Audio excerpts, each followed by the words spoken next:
Alright, Common Gamer here. I'm going to do chapter 6 of World War II Air War. Battling the Zeros over New Guinea. Our side believed that the Zero had a gravity field carburetor, and the engine would not run upside down where the P-40 would. I would soon find out. I awakened staring up through the mosquito netting at the joined tent where was sweat and my legs on fire from the knees down. Shirks called them microscopic red fleas.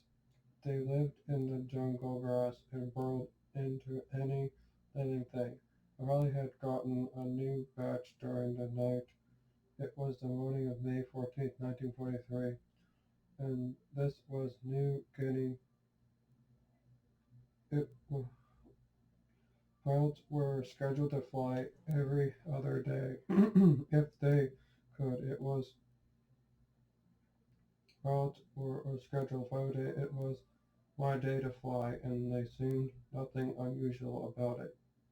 Yet the my day to fly, and they seemed nothing unusual about it. Yet another skirmish fought.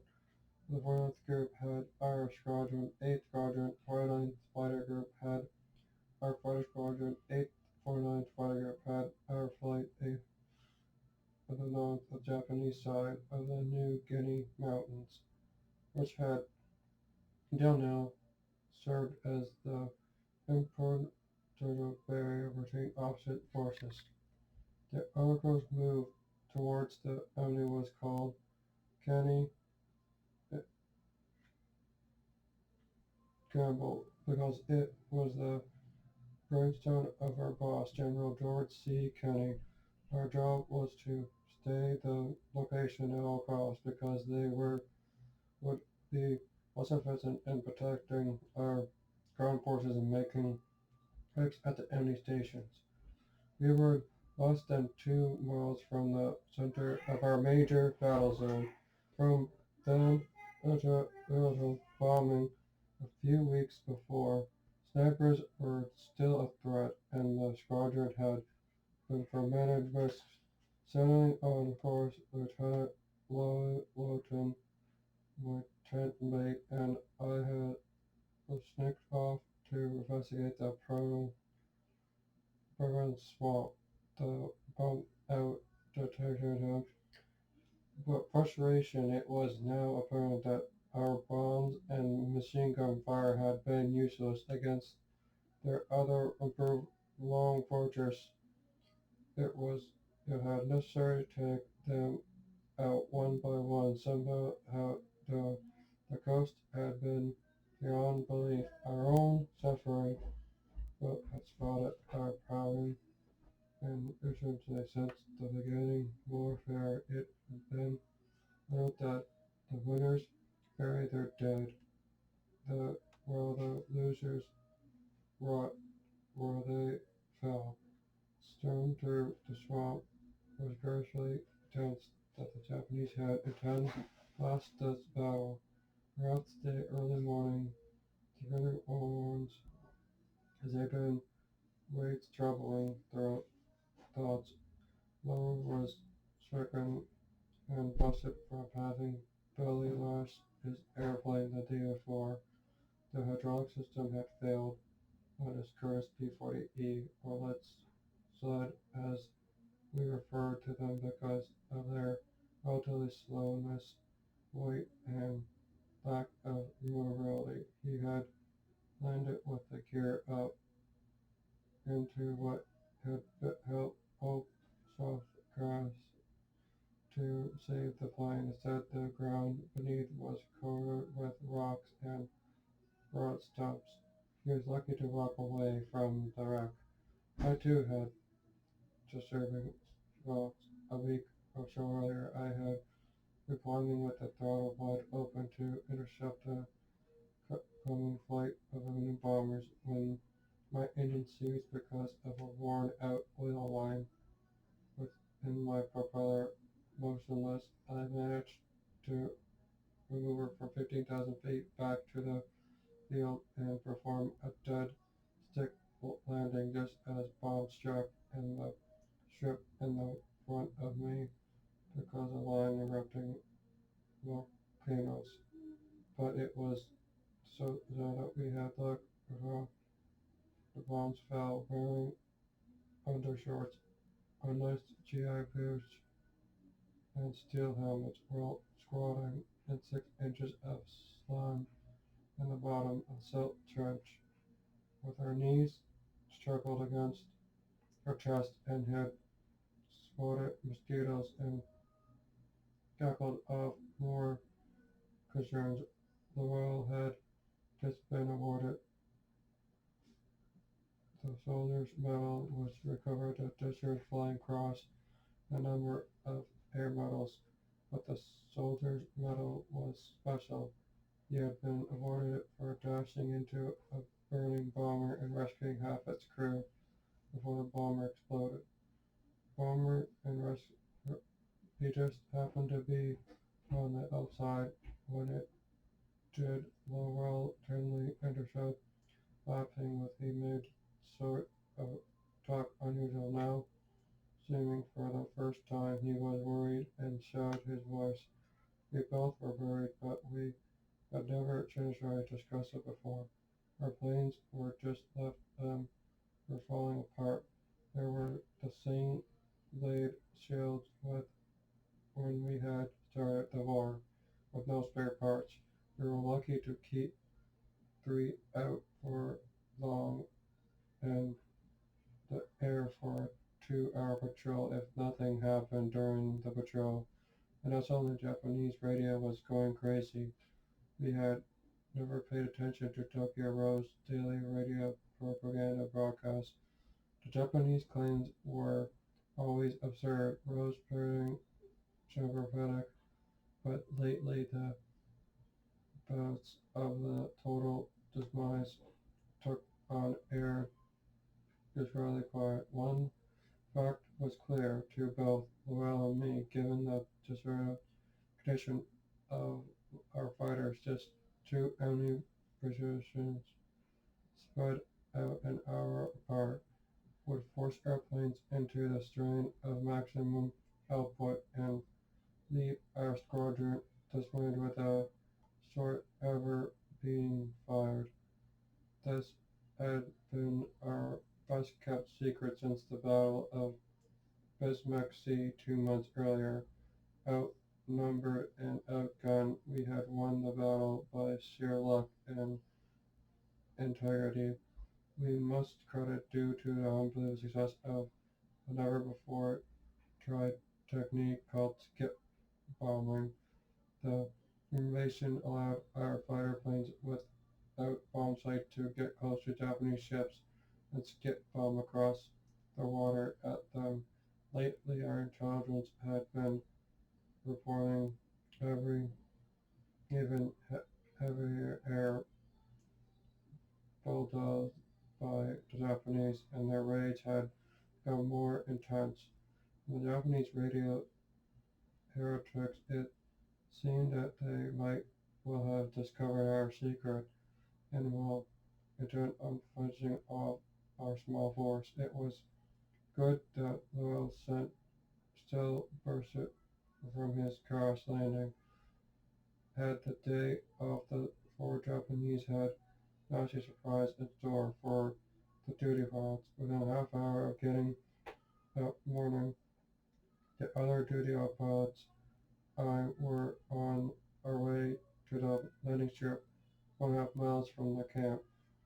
The hooded ones on our jeep burrowed for rotten logs and slime-filled shell holes. As we tried our way through, all 16 pilots were clubbed over the groaning little vehicles like little grant workers heading off to the fields.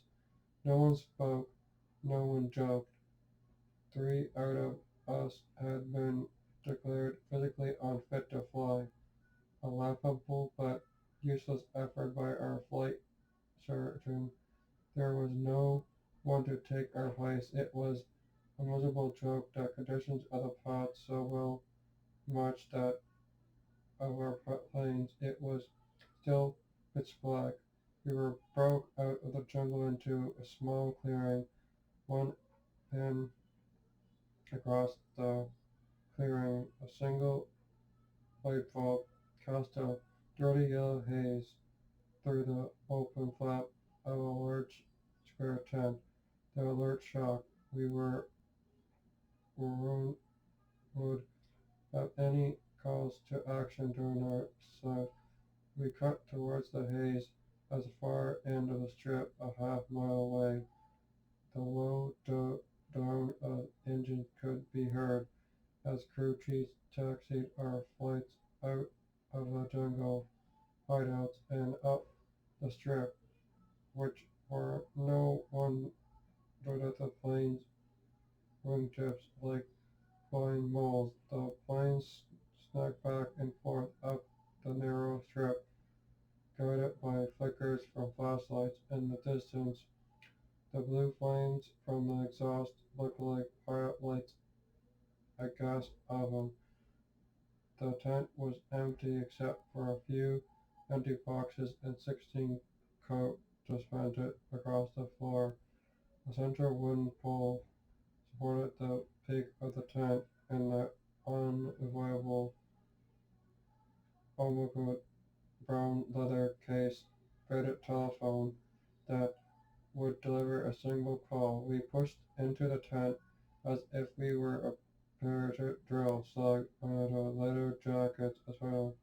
The 9 o'clock came and went, and a civil witches and jokes, as we weren't so funny, and our eyes roamed intuitively in the direction of the brown leather telephone. One of the pots who had been reading up on uh, water outside.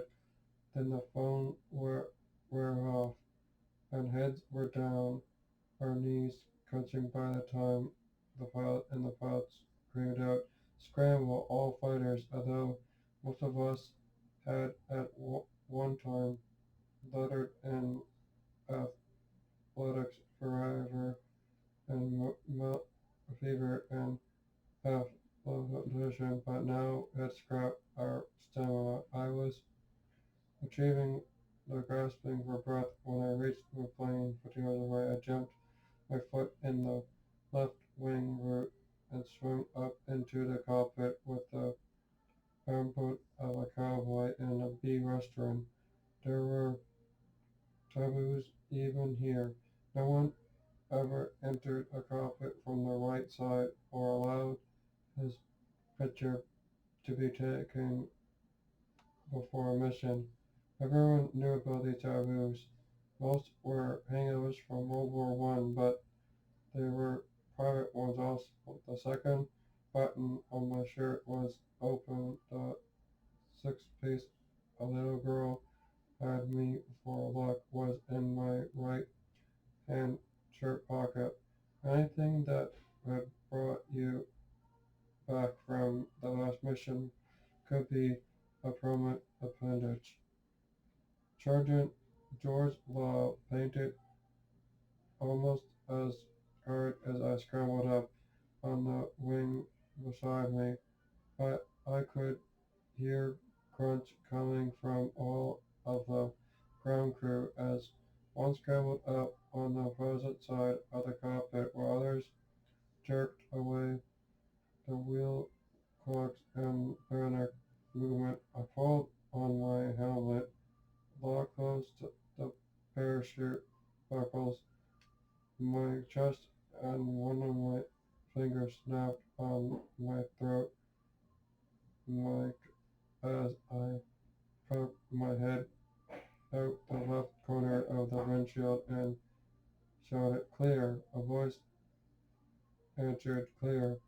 I could hear the engine starting along the runway. I would be the last to take off, not the most inevitable of positions. I shouted, "Contact." Then the starter button, the propellers turned ever slowly against the engine kicked on and started, then quiet the propeller vibration to a cranky stop. I glanced to my right. One plane was already starting its take-off run. The that would be Ernie Stoneface Harris. Others were pulling on and scrambled the narrow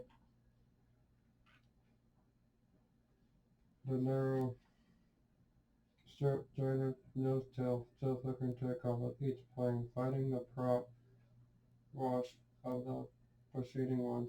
I pushed my starter button again and again. The engine coughed backwards, roared up, then dead. I watched Leo on one wing as I was supposed to fly and red white, the last to go head down the runway. Ground crews were scattered in all directions for the nearest foxhouse. Enemy could be screaming down on us if his guns blazing at the very instant. It happened before. It was a fighter pilot's dream to be lucky enough to catch an enemy plane on the ground with its pilot and crew. No one was hanging around except my crew. My radio was screaming static in my ear. Something sure as hell was happening, but I wasn't picking it up. I threw hell pushed the start button and waved my ground crew away. They stuck the engine, finally coughed, flared into a roar, and held. I shoved the throttle forward and jammed the toe of my boot onto right brake. The tail wheels swerved and the plane spun on the right wheel until the nose stood to align with the runway. I shoved the throttle the rest of the way forward, releasing the brake, and shot down the strip, running out as I went. My tail lifted up and I could see cover the long expanse of crawling in front of me. It was almost late, halfway down the runway as the plane stopped directly across my path. Its propeller still dropped throttle and stood in the brakes, working the framing back in line. I can just stop, not 50 feet from a lying plane. At best, I was spared myself having to resort to a ground loop. At worst, there was no time to think about it. Now it was for a plane to get where I scanned the sky, away. At that point, this was the Russell wasn't Leo's before someone couldn't see the pilot, but it was Leo's who tried to get off after him, but his engine had failed. Now, with full flaps down to shorten my takeoff, a no-no in the old 40 and full throttle, I screamed on towards the trees at the end what was left of the runway. When I had barely attained flying speed, I reached down and raised the landing gear, kept the nose level. Airspeed increased and the prop screaming the ground by inches. In the last minute, I popped up on the stick. There was no sensation of flying, just mushing, stalling, and the general full flaps down. A turbo foot up my right wing. I pushed the stick forward, bumping up the flaps a bit at the time until I at last felt the smoothness, the controls began to fly. There was, of course, the feeling of standing still that always came across from back in control. with me its empty holes as a system necessary to monitor engine function, back indicators, and for navigation, a simple compass, exactly the same as the ones used in World War One to save even more weight.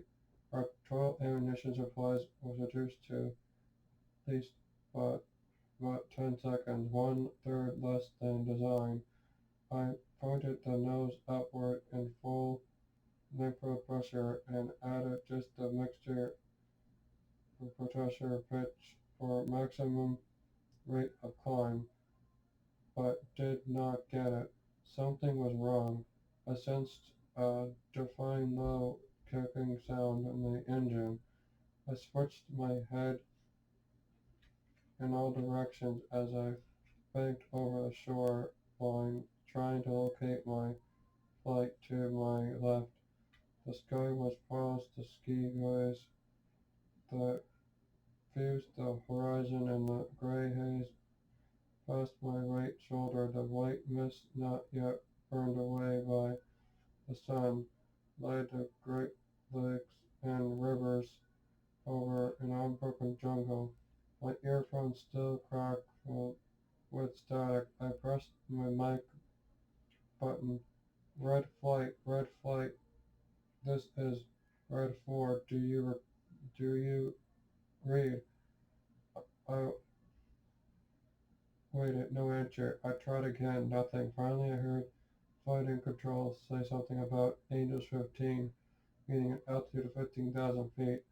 I could hear them, but they could not hear me. My transmission was out. Interestingly, I entered eastward. I pushed my thumb on in front of me to eclipse the sun and scanned the surroundings. At pale, I could see nothing there. The knock in the engine grew louder, or did it? A knot that felt like a molten baseball forming in the pit of my stomach. I wanted to return to base, but did not yet. It was all gravel that kept us going. It was 16 men on the ground to put one plane in the air. Riggers, coast clerks, typists, the motor pool, armament carter, machinists, radio men, intelligence, ground crew, and all of them shared your success. It died when your failures. You were the struggle the only means of striking back as enemy who during bombed and transport against glanced.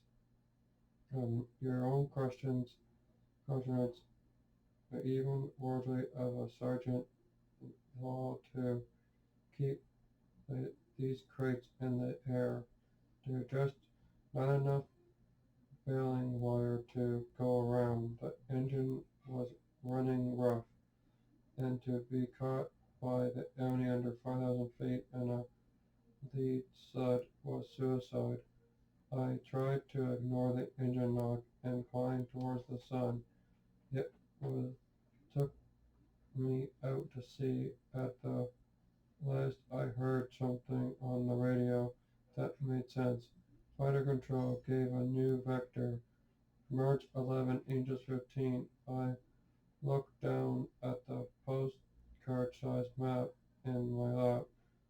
A simple ink line representing the coast was divided into square coordinates with code names.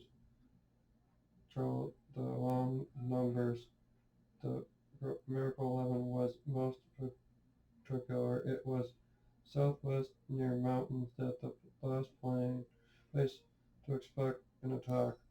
We were at Murdoch Mountains and Murdoch 11. Can't see anything. I recognized Harris' voice.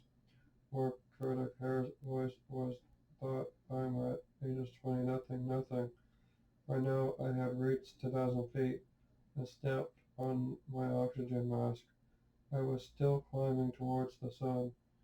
Zigzagging as I climbed, I menaced my safety belt, loosening it so I could rise up higher off my seat to twist my head about. I saw empty sky, the baseball in my stomach pressed up harder. I was still forcing everything wide open, and the engine housing was it's ejecting a knock was faster, louder, and distant. I could ascertain now that a rod would throw in a matter of seconds. At about 20,000 feet, I saw them, tiny fishes. It was the first thing you always saw. The teardrop glass Mitsubishi A6M canopy on the Zero was made up of a number of panels. As the fighter flipped and turned, the panels caught the sun rays and reflected them back in all directions. Now I saw them stretching across the sky, trickling like stars in daylight. They inflicted sense of relief settled over me as it always did return did, no matter how great the enemy was by the advantage he might have.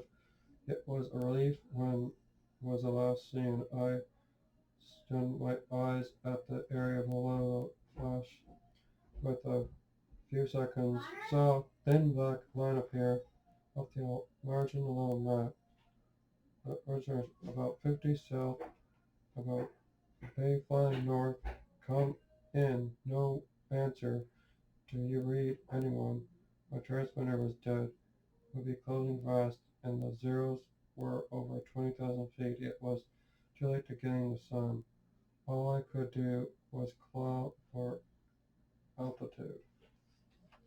I switched gas feeds and my auxiliary belly tank. The tank was nearly full, so the difference in the lightness of the plane was notable. I flipped on the gun sight. A bead of light entrailed by two bright phonetic rings approached on the windshield in front of the plane. I flipped on the gun sight of two bright known the size of target and seeing the what's of the rings the target field you could judge the target distance from your guns. A rangefinder, but more important, the clever ducted system allowed the pilot to move his head while aiming his plane, unlike the old metal sights that were fixed to the engine crawling. I turned on my gun switch and tapped the trigger. The loud, low blast of my 650 caliber machine guns responded deadly. Those other bombs were now desirable. They were having twin-engine Mitsubishi G4Ms codenamed Bettys, but the Allies I could see the little gray flashes wavering, turning over them. We closed fast. I was almost to the bomber's altitude and was sure everything of them had spotted me. The lone P-40 directly ahead of them. The radio cut in. Then at 7 o'clock level, somebody else had formed the at last. I didn't see anything. Another voice there. The last voice was cut off by screaming static. All fighters use the same radio frequency, and when any two pilots pressed the mic button at the same time, the result was a terrifying howl. For that reason, the radio was sometimes referred to as the enemy's secret weapon, and the desperation of dogfighting. Mic buttons were consistently being held down, only to produce a piercing, nerve-wracking shriek in all earphones. The enemy was there now, a row of glass-nosed, perfectly round bodies, stood together, ringless, so and no one flew as beautiful formation as did the Japanese bombers. I was their level, maybe slightly above. My heart was pounding, but the new spell was gone. I was too busy for fear. The entire line in front of me seemed to come alive, an arching formation of flashing Christmas tree lights on from a certain row of flashes, but the kind I saw them were 20 millimeter cannons firing from nose turrets. Now more flashes from the top turrets. Similar flashes, but more. I ducked internally. They had to be 50 guns trained on me at this instant. If I thought about it, so I didn't. They were still out of range, but certainly would keep firing the closer I came. I picked out the next bomber to the right of the leader, placed my bed of light exactly on the center upper part of his glass nose, and held steadily. I focused on the spot, piercing the person. When I closed at a combined speed of 700 miles per hour, my guns would be in range no more than a fraction of a second. A rifle shot I held steadily, unerring to everything but the single glass cone was its flashing 20-meter cannon. Now I squeezed the trigger hard, the roar from the recoil, and saw my cluster of tracks hang directly in front of the glass cone. My blasts were hit dead center and passed lightly through the fuselage. There was no time to watch since we usually dove our P-40s under in formations. I decided that this time to take it over the top. There was no build. I passed by the time turrets, but from the tractors of a V formation, their own were flying the same direction. Be no problem. I aimed. There was a black shadow swept over. Seemed like a Zero's tail was directly in front of me, not 50 feet away, almost in my sights. We had what none the unusual that measures to produce me that Zeros had nearly collided with each other. The pieces flew from the Zero in all directions. It flipped over and down on a quick remover. I followed the plunging fighter with my eyes, but then was started to find that my guns similarly were continuing to fire. My tractors continued to spot ahead of me. Then in one single rush, I realized that they were not my tractors. Someone was right on my tail. It was over. Someone said a drumming, roaring me like hail crashed down on the tin roof. Worse, my radio went silent, and the sudden lack of noise in my ears added to the terror of the thing in a flash. The cockpit filled with smoke. Our side believed that the Zero had a gravity field carburetor and the engine would not run upside down. The P-40 would. I would soon find out. But there was a bigger problem. For 100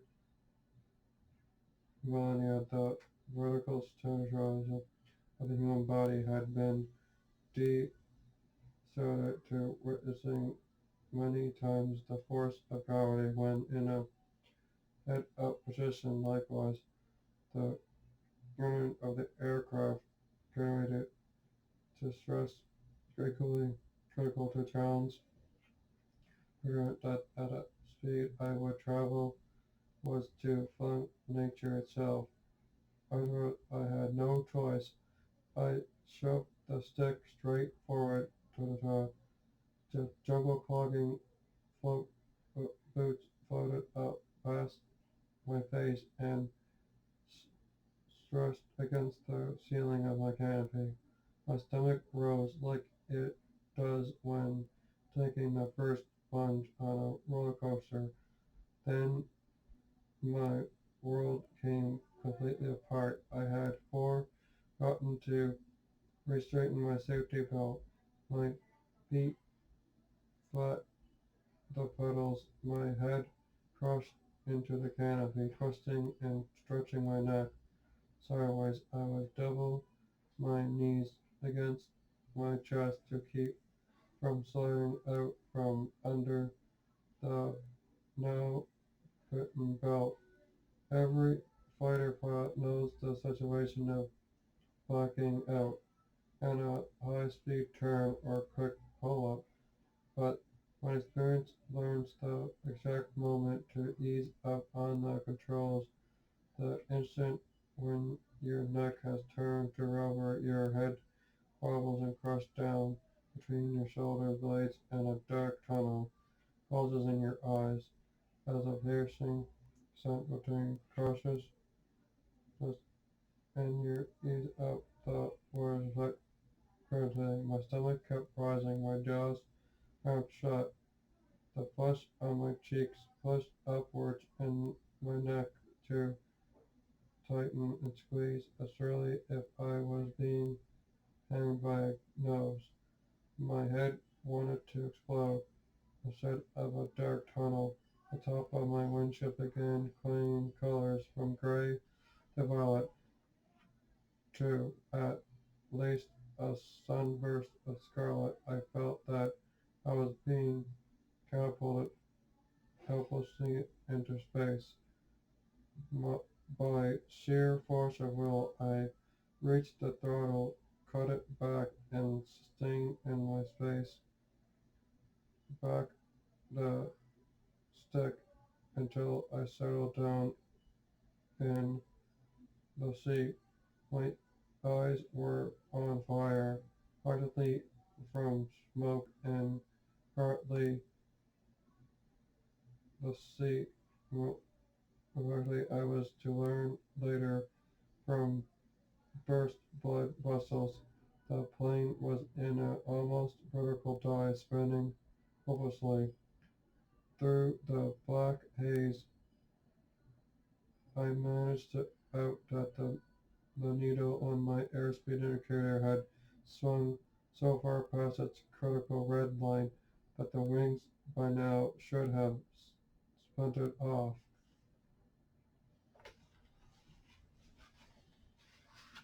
I slammed open my canopy and pulled down my goggles. If I blew out now, I'd be used for target practice by every zero within 10 miles.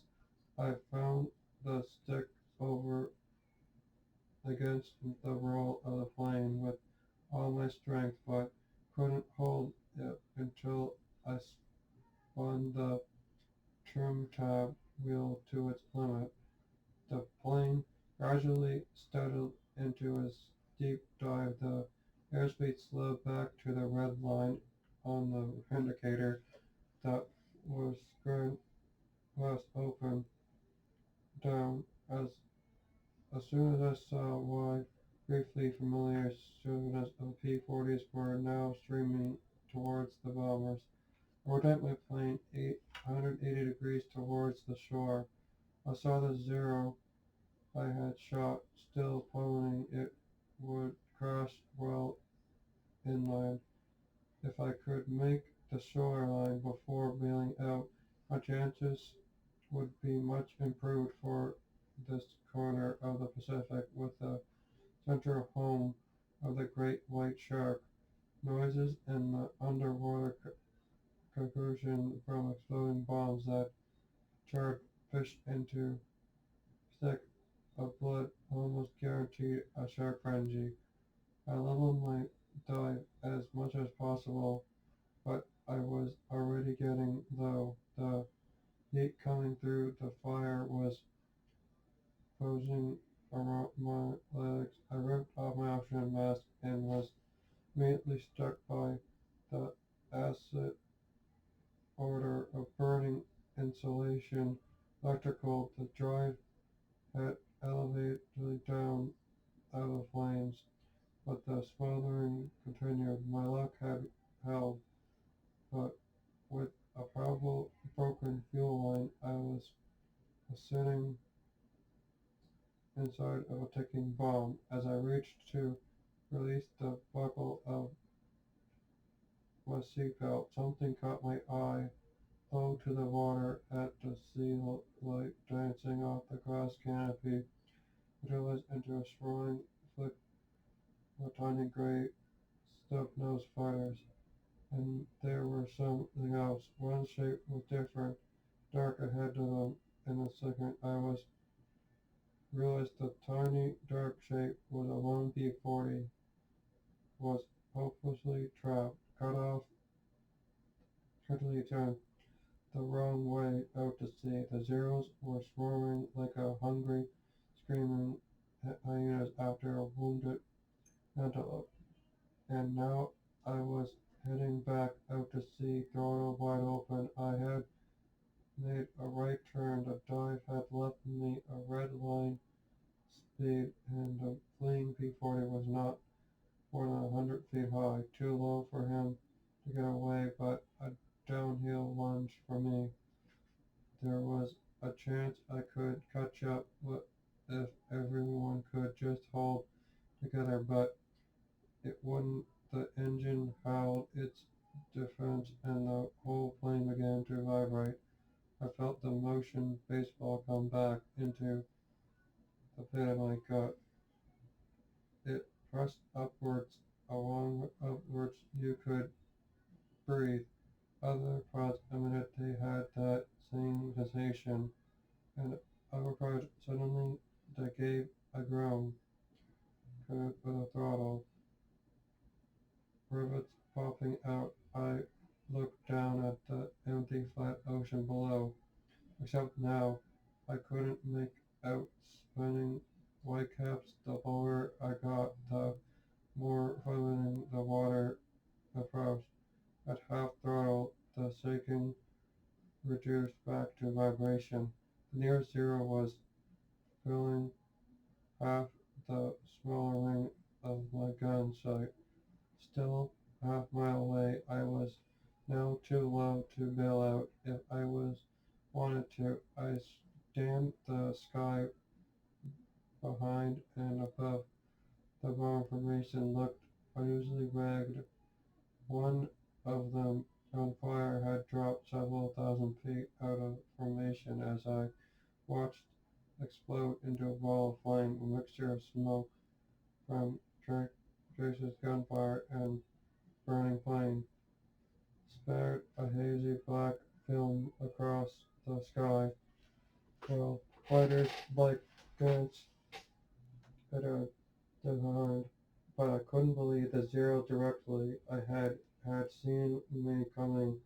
It could be a trap. My momentum was carrying me ever closer. I was running half throttle. Then the P-40 ahead. Now the other zeros raced. Gun zero. I raced. The zero had the trigger closed. The spinning base. The tractor were taking forever. I realized there was no response from the pack.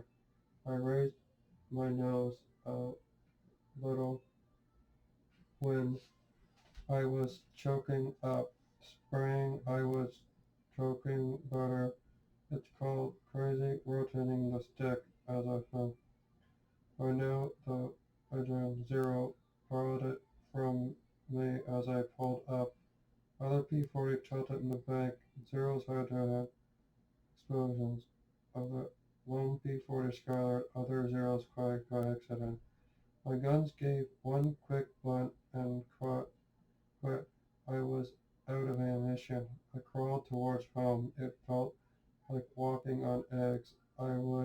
Was right on the rider door, too low to bail out with my throttle cut back to where I was flying.